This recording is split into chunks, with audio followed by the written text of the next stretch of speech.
Hello, historic people. I'm Corky, and this is Historic Metals. Today we're traveling back in time as far as the year 300 to the time of the Romans, to the region known as the Byzantine Empire, in search of ancient coins that would become historic metal, and digging around in history that would span almost 1,000 years before the Ottomans came to town and crashed the Romans' party. In this video, we'll take a closer look at Byzantine-era coins and travel back in time to visit the origin story of these coins made during the reigns of Roman emperors during the age of the Roman Empire, as well as some tips on how to start your own collection of these fascinating ancient coins and how they worked in those times. Let's dig in.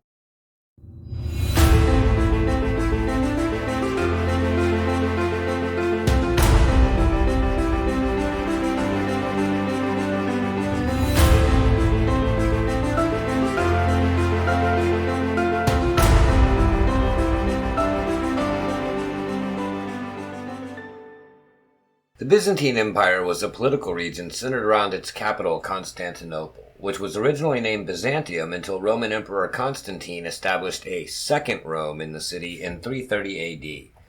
The Byzantine Empire was the continuation of the Roman Empire in the east, after the western part had ceased to exist in the 5th century AD. The Byzantine Empire lasted until the Ottoman conquest of its capital, Constantinople, in 1453.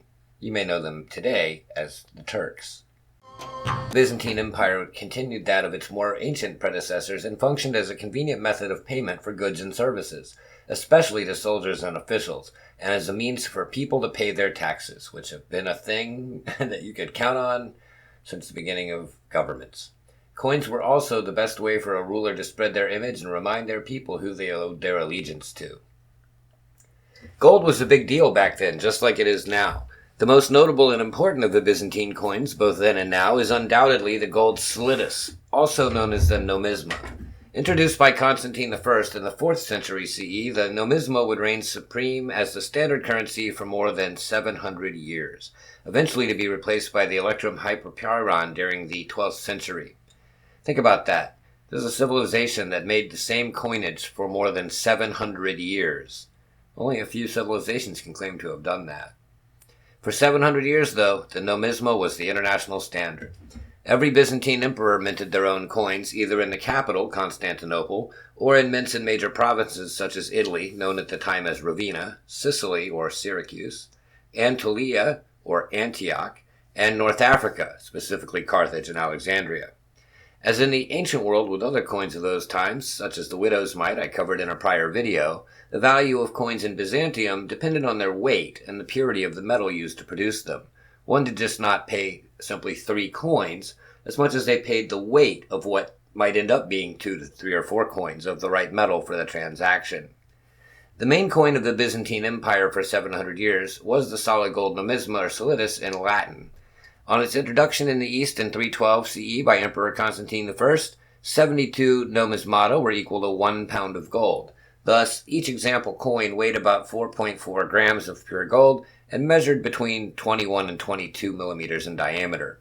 So that's roughly the size of a quarter, perhaps. The first versions carried a portrait of Constantine on the obverse, or front of the coin, and Roman army standards on the reverse side.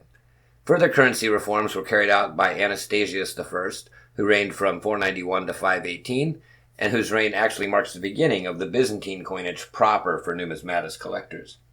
Such was the nomisma's longevity and reliability that Basil II was still minting them in the 1020s, such that the worth of all lesser value coins made of gold, silver, and copper were measured against it. Very important. So for over 700 years, this gold coin reigned supreme, and all other coins were measured against it. Just like today, small coins are measured against the dollar or the yen or the peso in their respective countries. For example, the gold simisis was equal to half a nomisma, while 3 gold trimisis coins were worth 1 nomisma. Both of these coins would still be in circulation in the late 9th century. So we started in the 3rd century, we're now in the 9th century, and we're still circulating the same kinds of coins. The most common silver coin was the millirazion, introduced in 720 CE, 12 of which were worth 1 nomisma. The most common copper coin was the large phallus, introduced by Anastasius I in 491 to 518 during his reign, to improve the poor quality coins of previous emperors, which was worth very little but was useful for small transactions. 24 phallos were equal to 1 millirazion, while a whopping 288 were required in exchange for a single nomisma. In terms of actual value, a laborer would have earned between 5 and 12 phallos a day, while a middle-ranking official earned some 1,000 nomismata per year. Now, if it takes 288 of the phallos to make a nomisma, which was the standard, you could call it $1 in conceptual terms, that's basically 288 pennies per dollar, or half cents, even a third of a cent by today's kind of fractions. And a regular working person would have only earned 5 to 12 of those a day, so call it 4 to 5 cents of a dollar in modern terms. Not a great deal of money. Whereas a middle-ranking official earning 1,000 nomismata per year would be making basically $1,000 a year at the time. So in what they considered their standard unit of trade, the nomismata. 1 nomismata could have bought you a pig, 3 were needed for a donkey, 15 was the price of a camel, and a slave with a few skills would have set you back a whopping 30 gold coins. A purchase to be carefully considered even by more affluent people, as one can see by the extremely high price for that time period. Aristocrats measured their wealth in the thousands of nomismata, while in the rare cases where a field army's 4-year treasure chest was stolen by the enemy, such as the Bulgars in 809 or the Arabs in 811 CE, we know that it consisted of 80 to 90,000 nomismata, enough to make a tax collector's eyes water, or about the annual incomes of 90,000 aristocrats, so quite a bit of money. The nomismata did face brief challenges to its dominance during its 700 to 900 year reign. In the 6th and 7th century CE, a less pure gold coin, 22 carats as opposed to 24, was minted, but it didn't last. A more serious challenger came in mid-10th century CE in the form of Nikephoros II's Phocos coin. An attempt to save even more gold and produce even more coins, he minted a gold coin, the Tetrataron, which was not only 22 carats, but instead of pure gold, also 1/12 less weight than the nomismata. In the first half of the 11th century CE, Constantine and Michael IV both nibbled at the nomisma itself and added 5% silver to eke out more bang for their buck. This was the beginning of a slippery slope towards a much devalued currency with the introduction of alloys. It's debatable if emperors understood or not the long-term economic consequences of undermining their own currency, but they could not resist consistently tinkering with the gold content of their coins, reducing it when the state coffers were low and endangering confidence in the coin. Perhaps the practical necessity of the moment and the need to pay mercenary soldiers to defend the empire or make up for tax shortfalls when plagues hit the population took precedence over economic theory. As a consequence, over the whole of the 11th century CE, the gold content of the nomisma gradually went down in stages from 20 to 18 to 16 to 12 and ended up around 8 carats during the reign of Nikephoros. In the 10th century, there were in fact 6 different versions of the nomisma in circulation, and international merchants even began to favor Arab gold dinars instead because of that. The state of the premier coin of the realm became so bad and prices were rising so quickly that reform was urgently needed. Consequently, Emperor Alexius Komnenos minted a new coin, 1092 CE, the hyperpyron, meaning highly refined, which became the new standard, even if it was actually made from electrum, an alloy of gold and silver, and worth only a third of the nomisma.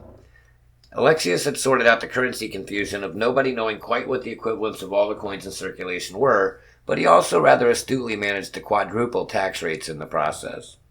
The hyperpyron did take a few decades to take off, and like the nomisma, it occasionally suffered a devaluing or debasement during some rulers' reigns, but ultimately it would survive until the fall of the empire in the 15th century CE. From 300 to the 15th century, that's a long reign for a couple of different variations of basically the same coin. Coins were spread far and wide thanks to merchants and travelers so they could be used to good effect as useful means of propaganda by rulers eager to extend their power and fame into every corner of the empire and to its neighbors. Portraits were conventionalized and did not approach the realism of, say, ancient Hellenistic or Roman coins. They usually show the person front on rather than in profile and holding a cross, sword, or scepter. The name is helpfully written too, which is just as well given the poor likenesses of the time. Not only could the emperor or empress put their own face on the front of the coin, Empress Irene in 797 went one better and put herself on both sides, but they could reinforce their message with other symbols of imperial on the back as well. Short legends were first written in Latin, then in Latin and Greek, and then wholly in Greek from the 7th century. Constantine I often used the Tyche of Constantinople on the reverse of his coins. A symbol of good fortune, he sits on a throne, wears a crown with battlements, and holds a cornucopia. The cross of Christianity and the Christogram became a favorite choice for many subsequent emperors. The Virgin or saints frequently appear, while the coins of Alexander have John the Baptist being crowned by the emperor. Justinian II had been the first emperor to show Jesus Christ on coins in 691, along with the legend Rex Regnatium, King of Kings. There were two versions of Jesus on the coins, one with a beard and one without, and they are similar to surviving mosaic portraits of the time. Perhaps it is no coincidence that this pious emperor insisted that the Arab Caliphate pay their tribute with these coins, which they refused, and in response to the affront successfully invaded Anatolia to boot. By the mid-9th century CE, Christ was regularly shown on the obverse of coins with the legend Jesus Christ, King of those who rule. The reverse sides of these coins showed the emperor being crowned by Christ the Virgin or a particular saint, and so reminded people that he or she were God's representative on earth. Coin portraits were also used for political endorsements, especially when emperors had selected their chosen heir and wished to avoid a messy succession dispute upon their own death. And the child was often crowned as co-emperor and shown on such coins side by side with their parent, or on the reverse side, sometimes with a sibling alongside. For most people, the copper and silver denominations of the coins would have been the only ones they handled on a daily basis. Those lucky enough to have a shiny gold nomisma in their palm probably did not keep it for very long, as one of the main reasons for the state to mint coins in the first place, besides to pay soldiers and officials, was to more easily collect taxes, of course. There were basic and ever-present taxes on lands and person households, besides any other ingenious excuse the tax authority could come up with, such as a levy on any slave imported from a particular region. Further, all taxes had to be paid in gold coins, which was probably why the state was so vigorous in ensuring their quality. In fact, the minting of nomisma coins was so carefully monitored and their gold content checked so scrupulously by the state that their reliability ensured even foreign states accepted and used them. The 6th century merchant Cosmas Indicoplestius noted, "Every nation conducts its commerce from their nomisma, which is acceptable in every place from one end of the earth to the other. In no other nation does such a thing exist." The scarcity of foreign coins excavated at Constantinople is further evidence that only one coinage dominated the imperial economy. There's simply no other country's coins available in that area. The Arab Caliphate, getting over its initial dislike of the coin, was one notable user of the nomisma, where it was known as the Byzant. Usually preferring it to minting their own gold coinage, they did sometimes produce their own Arab coins, which imitated right down to the legends those of Byzantium. Viking kings were also partial to Byzantine gold, and many coin hoards have been found across Scandinavia and northern Europe. Byzantine coins have turned up in such far-flung places as Russia, Persia, and Sri Lanka. From the 4th until 11th century CE, and probably beyond, the nomisma was then the international coin of the day, and has rightly earned from historians the unofficial title of the dollar of the Middle Ages. Do you have any Roman or Byzantine-era coins in your historic metals collection? Let me know in the comments below, and don't forget to like, comment, subscribe, and ring the notification bell to be alerted when I go live on the channel with auctions and other events. I've been Corky, this has been Historic Metals, and you've been historic. Thanks for watching.